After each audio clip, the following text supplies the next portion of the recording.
Hello friends, welcome back to Vinisdine.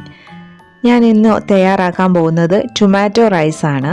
കുക്കറിൽ തന്നെ tasty ആയിട്ടുള്ള ടൊമാറ്റോ റൈസ് എങ്ങനെ തയ്യാറാക്കാം നോക്കാം. ആദ്യം ഞാൻ ഒരു ചെറിയ കുക്കർ അടുപ്പത്ത് വെച്ച് ചൂടായപ്പോൾ അതിലേക്ക് 1 ടേബിൾ സ്പൂൺ നെയ്യ് ചേർത്ത് കൊടുത്തു.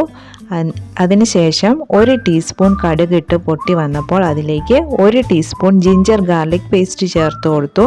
ജിഞ്ചർ ഗാർലിക് പേസ്റ്റിൻ്റെ പച്ചച്ചുവയൊക്കെ നന്നായി മാറിയതിന് ശേഷം 2 പച്ചമുളക് ചെറുതായി കട്ട് ചെയ്ത് ചേർത്ത് കൊടുത്തു. പിന്നെ അതിലേക്ക് ഒരു മീഡിയം സൈസ് സവാള ചെറുതായി കട്ട് ചെയ്ത് ചേർത്ത് കൊടുത്തിരിക്കുകയാണ്. ഇനി സവാള നന്നായിട്ട് ഒന്ന് വഴറ്റിയെടുക്കണം. കുക്കറിൽ തന്നെ നമുക്ക് ഈസി ആയിട്ട് തക്കാളി റൈസ് ഉണ്ടാക്കാവുന്നതേ ഉള്ളൂ. അല്ലാതെ ചോറ് വേറെ വേവിച്ചിട്ട് പിന്നീട് ഇതൊക്കെ വഴറ്റി ചേർക്കുക അങ്ങനെ ചേർക്കേണ്ട ഒരു കാര്യമില്ല. എളുപ്പം തന്നെ നമുക്ക് കുക്കറിൽ ഈസി ആയിട്ട് ടേസ്റ്റി ആയിട്ടും തക്കാളി ചോറ് ഉണ്ടാക്കിയെടുക്കാം. അപ്പം ഞാൻ അതിലേക്ക് കുറച്ച് കറിവേപ്പിലയും കൂടെ ആഡ് ചെയ്ത് കൊടുത്തിരിക്കുകയാണ്. ഇനി ഇതെല്ലാം കൂടെ ചേർത്ത് നന്നായിട്ടൊന്ന് വഴറ്റിയെടുക്കാം. ഇത് നമ്മുടെ സവാളയൊക്കെ നന്നായി വഴണ്ട് വന്നപ്പോൾ 2 തക്കാളി ചെറുതായി കട്ട് ചെയ്ത് ചേർത്ത് കൊടുത്തിരിക്കുകയാണ്. ഇനി തക്കാളിയും നന്നായിട്ട് നമുക്കൊന്ന് വഴറ്റിയെടുക്കണം. ജിഞ്ചർ ഗാർലിക് പേസ്റ്റിൻ്റെ പച്ചച്ചുവ നന്നായി മാറിയതിന് ശേഷം മാത്രം ബാക്കി ഇൻഗ്രീഡിയൻസ് ഒക്കെ ചേർത്ത് കൊടുക്കാവുള്ളൂ. അല്ലാന്നുണ്ടെങ്കിൽ ജിഞ്ചർ ഗാർലിക്ക് ഓരോ ടീസ്പൂൺ കട്ട് ചെയ്ത് ചേർത്ത് കൊടുത്താലും മതി, പേസ്റ്റ് ചേർക്കണമെന്നില്ല. ഇപ്പം ഞാൻ അതിലേക്ക് കുറച്ച് ഉപ്പ് ആഡ് ചെയ്ത് കൊടുത്തിട്ടുണ്ട്, 1 ടീസ്പൂൺ. ഞാനിവിടെ 1 കപ്പ് റൈസാണ് എടുത്തേക്കുന്നത്, കൈമ റൈസ് 1 കപ്പ്. അതിൻ്റെ ഇൻഗ്രീഡിയൻസ് ആണ് പറയുന്നത്. ഇനി നമുക്ക് കുറച്ച് മല്ലിയില ആഡ് ചെയ്ത് കൊടുക്കാം. ഞാൻ 1 ടീസ്പൂൺ നെയ്യും കൂടെ ചേർത്ത് കൊടുക്കുകയാണ്. ഇനി നമുക്ക് പൊടികളൊക്കെ ചേർത്ത് ഒന്ന് വഴറ്റിയെടുക്കണമല്ലോ, അതുകൊണ്ടാണ്. നിങ്ങൾക്ക് വേണമെന്നുണ്ടെങ്കിൽ എണ്ണ ചേർത്ത് ഉണ്ടാക്കാം. ടൊമാറ്റോ റൈസ് ആകുമ്പോൾ വെളിച്ചെണ്ണ ചേർത്താലും കുഴപ്പമൊന്നുമില്ല.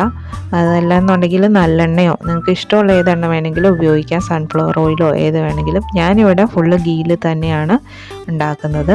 അതിലേക്ക് 1/4 ടീസ്പൂൺ മഞ്ഞൾപ്പൊടി, 1 ടീസ്പൂൺ മുളക് പൊടി, 1/2 ടീസ്പൂൺ മല്ലിപ്പൊടി, ഇതെല്ലാം ചേർത്ത് നന്നായിട്ടൊന്ന് വഴറ്റിയെടുക്കാം. അതോടൊപ്പം തന്നെ 1/2 ടീസ്പൂൺ ഗരം മസാല, നമ്മൾ വീട്ടിൽ തന്നെ തയ്യാറാക്കിയ ഗരം മസാലയാണ് ആഡ് ചെയ്ത് കൊടുക്കുന്നത്. അതും കൂടെ ചേർത്ത് നന്നായിട്ടൊന്ന് മൂപ്പിച്ചെടുക്കാം. നോക്കിയാൽ നമ്മുടെ മസാലയൊക്കെ നന്നായിട്ടൊന്ന് മൂത്ത് വന്നിട്ടുണ്ട്. നല്ലൊരു മൂത്ത മണമൊക്കെ വരണം, അതുവരെ നമ്മൾ ഇതൊന്ന് വഴറ്റി കൊടുത്തുകൊണ്ടിരിക്കണം. കളറൊക്കെ നല്ലൊരു ബ്രൗൺ കളറായിട്ട് വരും. അതിനുശേഷം നമുക്ക് ഇതിലേക്ക്, ഞാനിവിടെ 1 കപ്പ് അരിയാകുമ്പോൾ അതിനായിട്ട് 1/4 കപ്പ് 1.5 കപ്പോളം വെള്ളം ചേർത്ത് കൊടുക്കുന്നുണ്ട്. അരിയുടെ വേവ് അനുസരിച്ച് നിങ്ങൾ വെള്ളം ചേർത്ത് കൊടുക്കുക. പിന്നെ ഉപ്പ് ആവശ്യത്തിന് ഇട്ട് കൊടുത്തു. ഈ കൈമ റൈസാണ് ഞാനിവിടെ എടുത്തേക്കുന്നത്, അത്യാവശ്യം വേവുള്ള ഒരു റൈസാണ്. അപ്പോൾ വെള്ളം ചേർത്ത് വെള്ളം നന്നായി തിളച്ച് വന്നപ്പോൾ അതിലേക്ക് അരി ഇട്ട് കൊടുക്കുകയാണ്. ക്ലീനാക്കി വെച്ചിരുന്ന അരിയാണ് ചേർത്ത് കൊടുക്കുന്നത്. ഇനി എല്ലാം കൂടെ നന്നായിട്ട് ഒന്നുകൂടെ മിക്സ് ചെയ്തു. ഇനി നമുക്ക് കുക്കർ അടച്ച്, ഞാനിവിടെ ഒരു ഫുൾ ഫ്ലെയിമിൽ തന്നെ ഒരു 5 വിസിൽ വരുന്നിടം വരെ വെച്ചു. അപ്പോഴേക്കും എനിക്ക് നന്നായിട്ട് വെന്ത് കിട്ടിയിട്ടുണ്ട്. അത്യാവശ്യം വേവുള്ള അരി ആയതുകൊണ്ടാണ് കേട്ടോ. നിങ്ങളുടെ കുക്കറിനനുസരിച്ചും അരി അനുസരിച്ചും നിങ്ങൾ വേവിച്ചെടുക്കാൻ ശ്രദ്ധിക്കണം.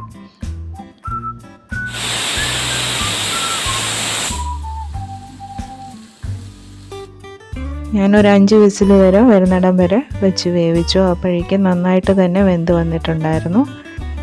വിനീസ്ഡൈൻ എന്ന ഈ ചാനൽ സബ്സ്ക്രൈബ് ചെയ്യാത്ത എല്ലാവരും ഒന്ന് സബ്സ്ക്രൈബ് ചെയ്ത് സപ്പോർട്ട് ചെയ്യണേ. ഇതാ നോക്കിയാൽ നമ്മുടെ തക്കാളി റൈസ് ഇവിടെ റെഡിയായി വന്നിരിക്കുകയാണ്. സ്റ്റീം പോയതിന് ശേഷം തുറന്നപ്പോൾ നന്നായിട്ട് വെന്ത് വന്നിട്ടുണ്ട്.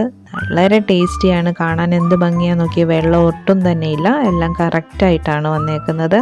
റൈസ് നന്നായിട്ട് വെന്തിട്ടുണ്ട്. ചൂടോടുകൂടി കഴിക്കാൻ വളരെ ടേസ്റ്റിയാണ്. കാണാനും നല്ല ഭംഗിയുണ്ട്, അതുപോലെ തന്നെയാണ് കഴിക്കാൻ വളരെ ടേസ്റ്റിയാണ്. ഇതാ നോക്കിക്കേ, ഒട്ടും തന്നെ കുഴഞ്ഞൊന്നും പോയിട്ടില്ല, കറക്റ്റ് വേവാണ്. നിങ്ങൾക്ക് ഇനി കുഴഞ്ഞാണ് വേണമെന്നുണ്ടെങ്കിൽ അതനുസരിച്ച് നിങ്ങൾ വേവിച്ചോളൂ. അതായത് ഇങ്ങനെ തന്നെ ചെയ്താൽ മതി, കുക്കറിൽ തന്നെ ചെയ്യാം. വളരെ ടേസ്റ്റിയാണ്. അധികം ഇൻഗ്രീഡിയൻസ് ഒന്നും ആവശ്യമില്ല, നമ്മുടെ വീട്ടിലുള്ള സാധനങ്ങളൊക്കെ വെച്ച് തന്നെ നമുക്ക് നല്ല ടേസ്റ്റി ആയിട്ടുള്ള തക്കാളി ചോറ് ഉണ്ടാക്കിയെടുക്കാവുന്നതാണ്. ഇതിന് കറിയൊന്നും ആവശ്യമില്ല, അതുപോലെ ടേസ്റ്റാണ്. പിന്നെ ഒരു പപ്പടവും കുറച്ച് തൈരും ഒക്കെ ഉണ്ടെങ്കിൽ കുശാലായിട്ട് കഴിക്കാം. കറി ഒന്നുമില്ലാതെ തന്നെ കഴിക്കാം, വളരെ ടേസ്റ്റാണ് ചൂടോടുകൂടി തന്നെ കഴിച്ചാൽ. എന്നാലേ ഞാൻ പപ്പടവും തൈരും ഒക്കെ കൂട്ടി കഴിക്കുമ്പോൾ പറഞ്ഞറിയിക്കാൻ പറ്റാത്ത അത്രയ്ക്ക് ടേസ്റ്റാണ്. എല്ലാവരും ഒന്ന് ഉണ്ടാക്കി നോക്കണം, എന്തായാലും നിങ്ങൾക്ക് എല്ലാവർക്കും ഇഷ്ടമാവും. അപ്പോൾ വിനീസ്ഡൈൻ എന്ന ഈ ചാനൽ സബ്സ്ക്രൈബ് ചെയ്യാത്ത എല്ലാവരും ഒന്ന് സബ്സ്ക്രൈബ് ചെയ്ത് സപ്പോർട്ട് ചെയ്യണേ. വീണ്ടും നല്ല നല്ല വീഡിയോയുമായി കാണാം. Stay safe, stay happy, bye bye.